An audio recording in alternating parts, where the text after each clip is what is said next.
नमस्कार दोस्तों, आपका स्वागत है रंजीत सिंह जी के स्टडी यूट्यूब चैनल में। दोस्तों आज हम लोग 5000 एमसीक्यू सीरीज का पार्ट 58 करने वाले हैं। इसमें टॉप 50 महत्वपूर्ण प्रश्न सामान्य ज्ञान के होंगे। यह प्रश्न आपकी सभी परीक्षाओं के लिए बहुत महत्वपूर्ण होंगे, इसलिए वीडियो पूरे ध्यान से जरूर देखना। तो चलिए शुरू करते हैं। आपका पहला प्रश्न है, लोहे एक्स के उत्पादन में भारत के कौन से दो राज्य शीर्ष पर हैं? का सही जवाब है ऑप्शन बी, उड़ीसा और झारखंड। यह लोई एक्स के उत्पादन में भारत में शीर्ष पर हैं। अगला अगला प्रश्न है, विश्व में कोयला उत्पादन के मामले में भारत का कौन सा स्थान है? तो ऑप्शन है पहला, दूसरा, तीसरा या चौथा। कौन सा स्थान है? इसका सही जवाब है ऑप्शन डी, चौथा। विश्व में कोयला उत्पादन के मामले में चौथा स्थान है। अगला प्रश्न है, भारत का कौन सा राज्य नमक का सबसे बड़ा उत्पादक है? ऑप्शन है राजस्थान, केरल, महाराष्ट्र या गुजरात। इसका सही जवाब है ऑप्शन डी, गुजरात राज्य भारत में नमक के उत्पादन में सबसे बड़ा है। अगला प्रश्न है, राजस्थान की लूनी नदी अपना जल कहाँ गिराती है, यानी कहाँ विलीन होती है? तो ऑप्शन है केरल तट या गंगा डेल्टा या गोदावरी डेल्टा या कच्छ का रण। का सही जवाब है ऑप्शन डी, कच्छ का रण में। अगला प्रश्न है, जलवायु के अध्ययन के लिए निम्नलिखित में से क्या प्रासंगिक नहीं है? का सही जवाब है ऑप्शन ए, फ्लैश पॉइंट। अगला प्रश्न है, दोस्तों वीडियो को पूरा ध्यान से जरूर देखना, क्योंकि यह प्रश्न आपके सभी प्रतियोगी परीक्षाओं में बार बार पूछे भी जाती हैं। वीडियो को पूरा ध्यान से जरूर देखना। अगला प्रश्न है, भारत में अरावली पर्वतमाला मुख्य रूप से किस राज्य में स्थित है? ये ऑप्शन है जम्मू कश्मीर, राजस्थान, हिमाचल प्रदेश या मध्य प्रदेश। का सही जवाब है ऑप्शन बी, राजस्थान में। अगला प्रश्न है, अतीत में भारत से प्राप्त पुराचुंबकीय परिणामों से संकेत मिलता है कि भारतीय भूभाग किस दिशा में खिसका है? ये ऑप्शन है उत्तर की ओर, दक्षिण की ओर या पूर्व की ओर या पश्चिम की ओर। इसका सही जवाब है ऑप्शन ए, उत्तर की ओर। अगला प्रश्न है, गंगा नदी की कुल अनुमानित लंबाई कितनी है? का सही जवाब है ऑप्शन सी, 2500 किलोमीटर। अगला प्रश्न है, हवा से नाइट्रोजन को स्थिर करने में सक्षम फसल के प्रकार को क्या कहा जाता है? ऑप्शन है फलीदार फसल, चावल, कंद या आलू। का सही जवाब है ऑप्शन ए, फलीदार फसल। अगला प्रश्न है, भारतीय मानक समय किस देशांतर के स्थानीय समय के अनुसार निर्धारित किया जाता है? का सही जवाब है ऑप्शन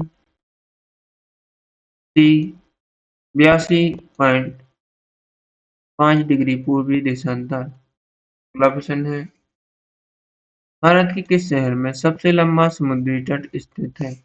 इसके ऑप्शन है कोलकाता, मुंबई या चेन्नई या कोचीन में। का सही जवाब है ऑप्शन सी, चेन्नई में भारत का सबसे लंबा समुद्री तट है। अगला प्रश्न देखते हैं। अगला प्रश्न है, गाय की और कौन सी नस्ल है जो अधिक दूध देने के साथ साथ भार ढोने की क्षमता के लिए भी प्रसिद्ध है? ये ऑप्शन है मेवाती या थारपारकर या कांकरेज या लाल सिंधी। का सही जवाब है ऑप्शन बी, थारपारकर। अगला प्रश्न है, भारत की गारो और खासी जनजातियां मुख्य रूप से किस राज्य में निवास करती हैं? इसका ऑप्शन है केरल, तमिलनाडु, मेघालय या मिजोरम में। इसका सही जवाब है ऑप्शन सी, मेघालय में। अगला प्रश्न है, विश्व में लकड़ी की लुगदी का सबसे बड़ा उत्पादक देश कौन सा है? इसके ऑप्शन है भारत, कनाडा, रूस या संयुक्त राज्य अमेरिका। का सही जवाब होगा ऑप्शन डी, संयुक्त राज्य अमेरिका। अगला प्रश्न है, निम्नलिखित में से एक पौधे का उत्पाद नहीं है। इसके ऑप्शन है कपूर, एलोवेरा या वेनिला या इनमें से कोई नहीं या सभी पौधे के उत्पाद हैं। इसका सही जवाब है ऑप्शन डी, सभी पौधे के उत्पाद हैं।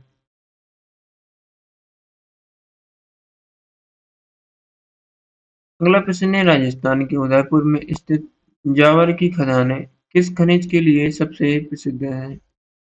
ऑप्शन है संगमरमर, जस्ता या ग्रेनाइट या बॉक्साइट के लिए। इसका सही जवाब है ऑप्शन बी, जस्ता के लिए। अगला प्रश्न है,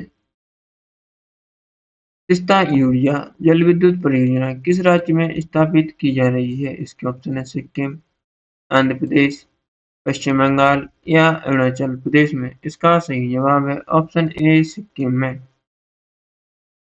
अगला प्रश्न है, हिमालय श्रृंखला के साथ भारत का कौन सा राज्य चीन की सीमा को छूता है? इसके ऑप्शन है मध्य प्रदेश, बिहार, अरुणाचल प्रदेश या छत्तीसगढ़। इसका सही जवाब है ऑप्शन सी, अरुणाचल प्रदेश।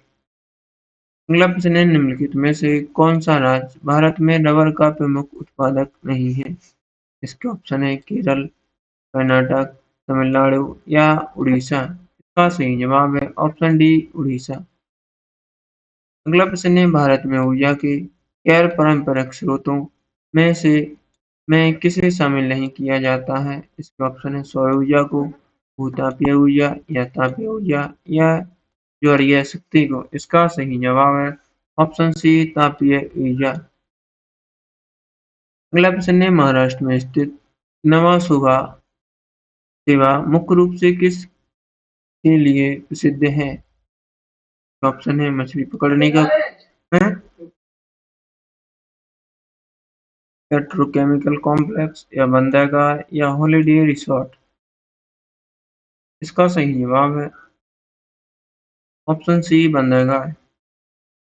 अगला प्रश्न है, भारत में रबी की फसल मुख्य रूप से किन महीनों में बोई जाती है? इसका सही जवाब होगा ऑप्शन ए, अक्टूबर और नवंबर में। अगला प्रश्न है, प्रसिद्ध दामोदर घाटी परियोजना मुख्य रूप से किन दो राज्यों से संबंधित है? इसका सही जवाब है ऑप्शन बी, पश्चिम बंगाल और बिहार से।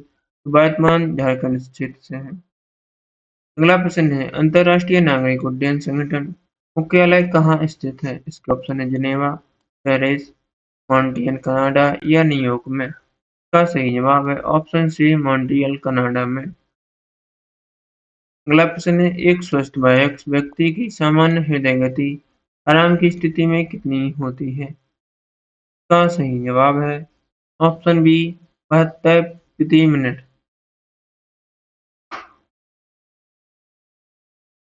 अगला प्रश्न है, भारतीय संविधान की 8वीं अनुसूची में वर्तमान में कितनी भाषाओं को आधिकारिक रूप से मान्यता दी गई है? इसका सही जवाब हुआ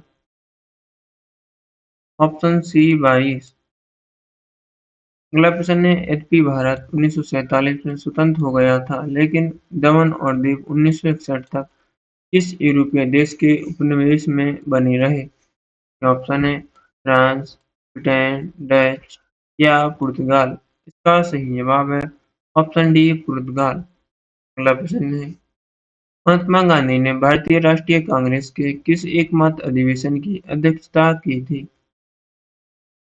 इसका सही जवाब है ऑप्शन बी, बेलगाम 1924 में। अगला प्रश्न है, नर्मदा बचाओ आंदोलन से मुख्य रूप से किस प्रमुख सामाजिक कार्यकर्ता का नाम जुड़ा है? तो ऑप्शन है मेधा पाटकर, सुंदरलाल बहुगुणा या अन्ना हजारे या अरुंधति रॉय। इसका सही जवाब है ऑप्शन ए, मेधा पाटकर।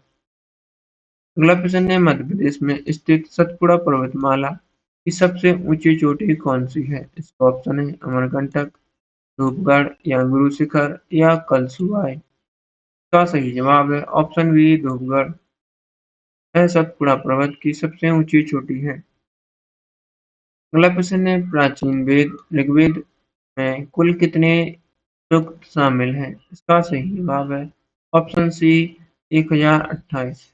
अगला प्रश्न है, प्राचीन भारतीय साहित्य में किस पाठ को वेदांत के रूप में जाना जाता है? तो ऑप्शन है वेदांत, आरण्यक, ब्राह्मण या उपनिषद को। इसका सही जवाब है ऑप्शन डी, उपनिषद को। अगला प्रश्न है, अगला प्रश्न है, राजा हर्षवर्धन के दरबार का दौरा करने के बाद प्रसिद्ध पुस्तक सी यू की किसने लिखी है? इसके ऑप्शन है हायान, बाणभट्ट, हेनशान या इत्सिंग ने।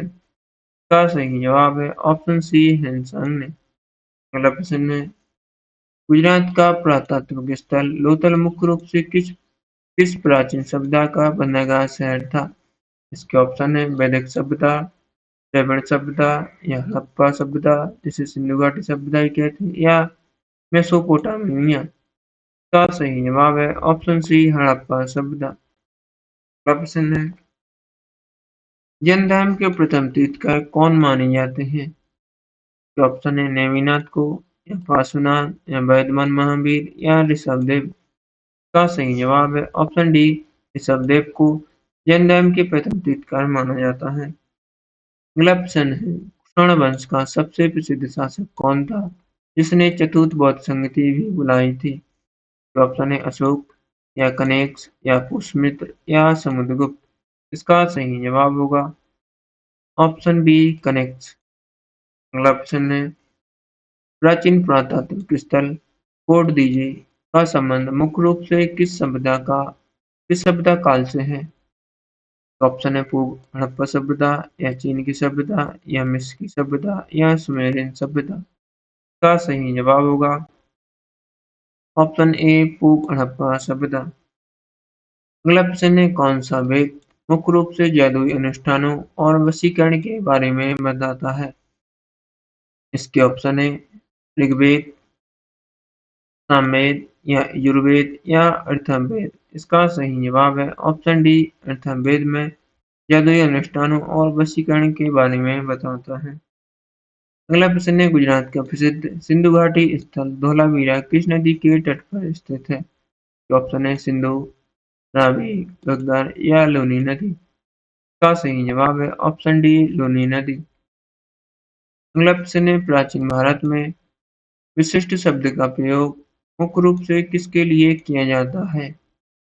का सही जवाब है ऑप्शन सी जबरन बदुआ मजदूरी के लिए विशिष्ट शब्द का प्रयोग किया जाता है। अगला प्रश्न है, किस प्राचीन शासक ने अपनी राजधानी राजगृह से पाटलिपुत्र स्थानांतरित की और वहां एक छोटा किला बनवाया था? इसके ऑप्शन है बिम्बिसार, या अजातशत्रु, या उदयन, या कालाशोक।